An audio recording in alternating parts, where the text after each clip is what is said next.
hardworking. Dia hardworking. Dia hardworking. Sampai tak ada job, tak apa, buat taxi jadi dapat rezeki untuk keluarga kan. Benda tu respect. Sebab dia dah tolak dah malu dia kan.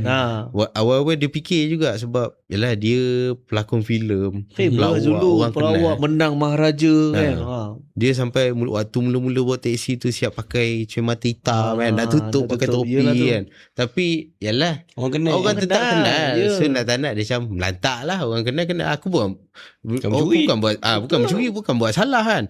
So dia macam alah tak kerja je lah. Tapi kira bagus juga sebabkan dia bawa taxi tu orang nampak dia balik. Betul.